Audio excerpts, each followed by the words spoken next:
네, 안녕하세요. 저는 이제 신동철 생각의 차이 학원에서 인문 논술을 맡게 된 장백산이라고 하고요. 이쪽은 제 제자였던 난민인데요. 이따가 소개를 드리도록 할 거고요.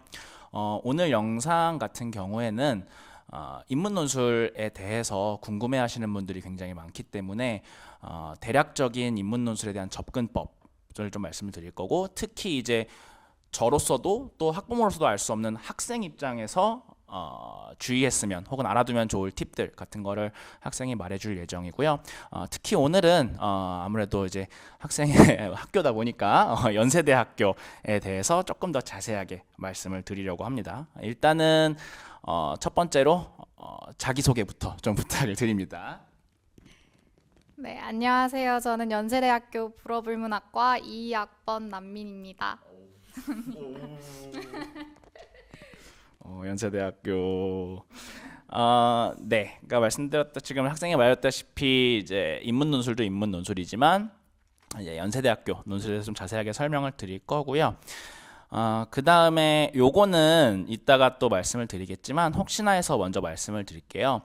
연세대 같은 경우에는 대부분의 학교들이 그렇다시피 과마다 논술을 다르게 보진 않습니다. 그러니까 뭐 철학과든, 제가 철학과였고요.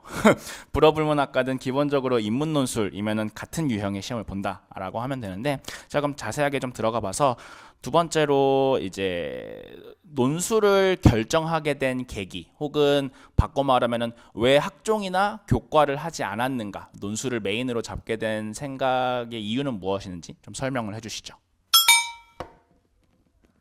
저는 사실 그 논술을 준비했지만 논술이 막 메인인 사람은 아니었고 저는 고1, 고2 때까지 무조건 학종으로 대학을 갈 줄 알았다가 그게 좌절되고 나서 이제 나는 정시를 파야겠다라고 생각을 했는데 정시만 가다 보면 제가 다른 기회가 있는데 그거를 날리게 되는 걸 수도 있으니까 다른 방법은 뭐가 있을까 하다가 이제 논술을 발견한 케이스였습니다.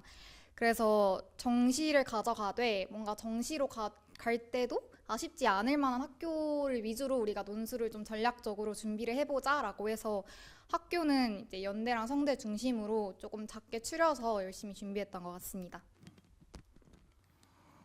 그래서 지금 말을 해주셨는데, 그러니까 확실히 이거는 이제 영상을 보시는 분들도 좀 이해를 해줬으면 좋겠는 게, 논술이 메인이 되는 건 제가 비록 논술 강사이고 이 친구가 논술을 합격한 친구임에도 불구하고 추천드리지 않는 전략이긴 합니다. 논술은 기본적으로는 정시에 함께 따라가는 동반자라는 느낌으로 보시는 게 맞고요. 그렇기 때문에 논술만 바라보는 게 뭐 사람마다 다르겠습니다만은 조금 이제 지혜롭지 않을 수 있다라는 거는 좀 이해를 해주시면 될 것 같고, 그다음에 내 기억에는 너가 1월 달쯤 해서 왔던 것 같은데, 논술을 어느 정도 네가 준비했었는지, 혹은 뭐 1월 달부터 왔으니까 너가 생각하기에 이제 시간을 되돌려서 본다면, 내가 논술을 조금 더 일찍 시작하겠다, 혹은 뭐 조금 더 늦게 시작해도 될 것 같다, 어떤 이제 너가 생각하는 논술 준비에 필요한 기간은 어느 정도인지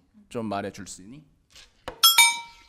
저는 개인적으로 입시를 위한 논술을 준비하기 이전에 좀 책을 많이 읽는 그런 뭐라 하지 독서 학원을 많이 다녔어서 저는 조금 짧게 준비했었다고 생각했는데 그래도 부족하지 않았다고 생각을 했어요. 근데 만약에 독서나 글 읽기 또는 글쓰기가 아예 익숙하지 않은 친구들은 제 주변에서도 뭐 고2 때 빠르면 여름에서도 시작을 하는 친구들이 많더라고요.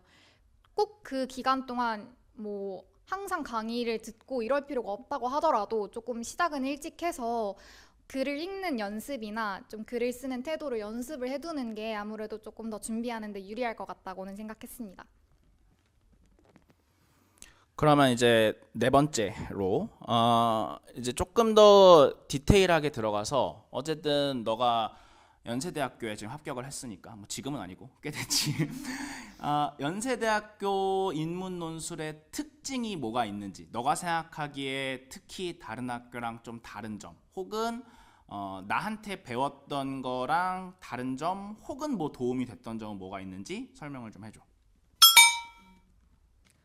저는 개인적으로 연대 논술의 가장 큰 특징은 이제 영어 지문과 수리 문제가 껴있는 점이라고 생각을 했어요.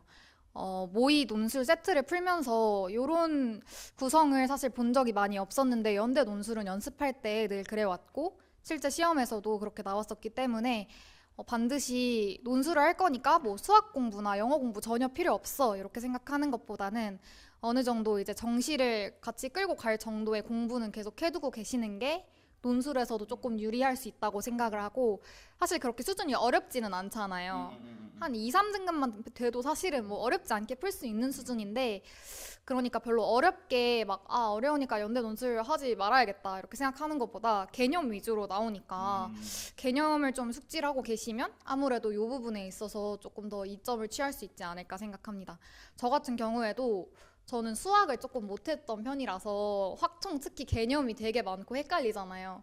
그래서 문과 논술인 만큼 확통에서 조금 쉬운 문제가 나왔을 때 내가 당황하지 않으려면 이 개념을 잘 숙지하고 가야겠다고 생각해서 사실 직전에는 저는 논술 막 세트를 새로 풀어본다거나 이러기보다는 수학 개념도 다시 보고 좀 이런 쪽으로 공부를 했던 것 같아요.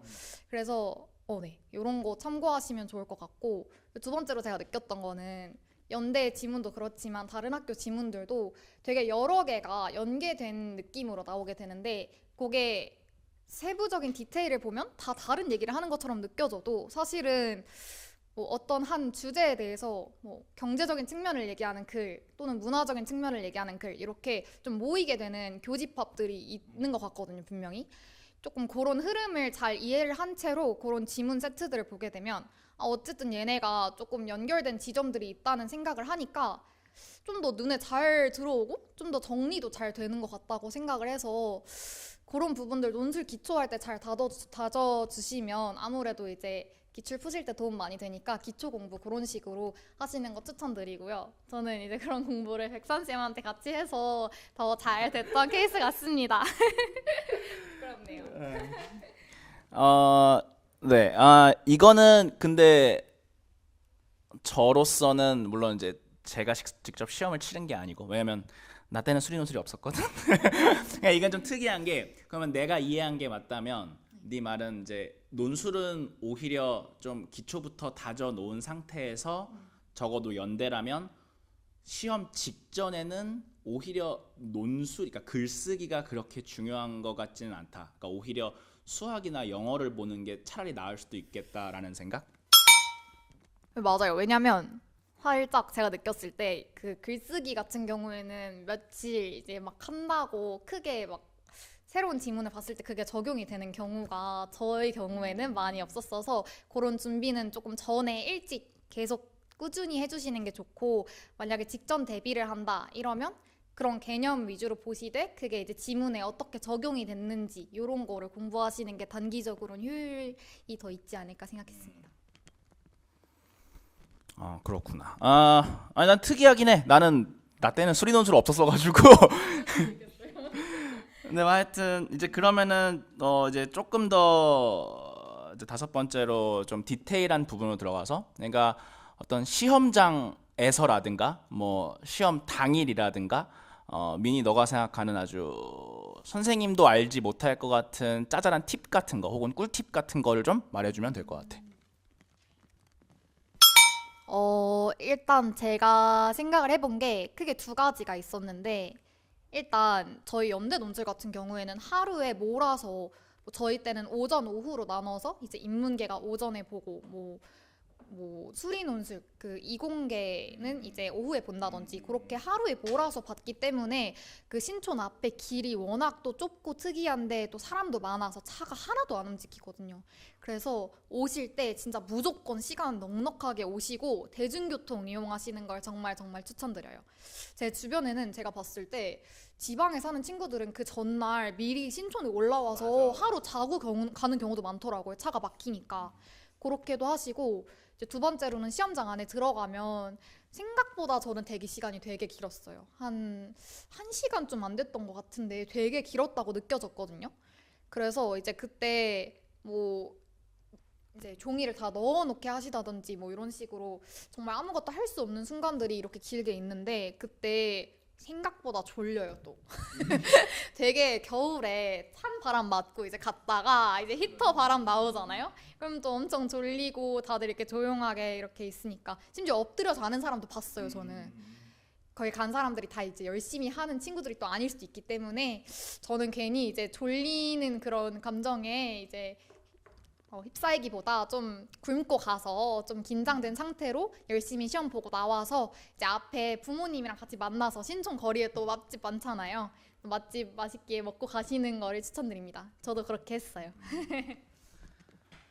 이게 진짜 확실히 좀 의외로 중요한 부분이긴 한 게, 그러니까 너나 나나 이제 신촌 연대가 어떤 모양인지 아니까. 그러니까 거기는 대중교통으로 가기도 쉽지도 않고, 왜냐면 이제 연대를 만약에 가시게 되면 알 건데 역부터 학교까지 멀죠, 너무 멀죠. 들어가면 안 돼요. 맞아. 그리고 또 이런 학교들이 대부분이라서, 그러니까 적지 않은 학교들이 역이랑 좀 멀거나 이런 경우가 있고, 그리고 이제 또 이게 너는 알 건데 연대는 주말에 종종 그거 한단 말이야. 차 없는 거리. 맞죠, 버스가 안 가요. 맞아. 버스가 안 갈 때가 있어서 그걸 반드시 조심하셔야 되고, 뭐 어쨌든 이거 대중교통 이용하는 게 꿀팁일 것 같다. 그리고 이제 마지막으로 뭐 후배들을 위해서, 이제 논술을 준비하는 후배들을 위해서 한마디, 뭐 혹은 뭐 여러 마디를 해주면 네.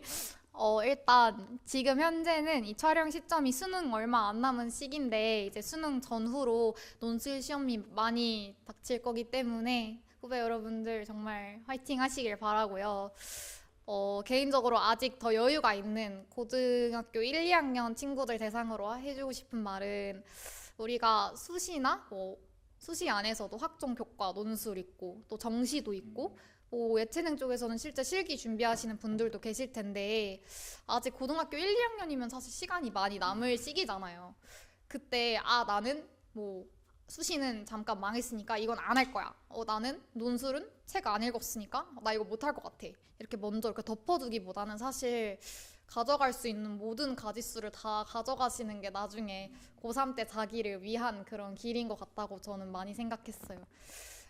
그래서 여러분들도 나중에 전형 선택할 때 있어서 할 수 있는 거는 다 챙겨 가셨으면 좋겠고, 올인하기보다는 이제 다 분할해서 열심히 가져가시되 마지막 순간에 가장 유리한 전략을 쓰시는 게 중요할 것 같고, 그러다 보니까 저는 이제 논술이랑 정시 중에서 두 가지가 다 시너지 효과를 볼 수 있었어요. 논술 시험장에서는 난 어차피 정시파니까 나는 뭐 별로 괜찮아, 난 부담 없어, 이런 식으로 편하게 가서 보니까 이렇게 좋은 결과도 있었고, 수능 볼 때도 사실 나는 논술로 갈 것 같은데 또 이런 마음에 또 시험장 가서도 그냥 모의고사처럼 봤던 거 봤거든요. 그래서 실제로 나쁘지 않게 봤고, 그래서 여러분들도 그런 여유 부릴 수 있는 상태를 지금 만들어 주시길 추천드립니다. 네. 네, 그러면은 말씀 감사하고요. 일단은 오늘 대화는 여기까지 할 건데, 여러분들도 영상을 보시는 여러분들도 좀 이제 논술을 준비하셔가지고 학생처럼 좋은 결과 있기를 바랍니다. 네, 그러면 여기까지 하도록 하겠습니다. 감사합니다.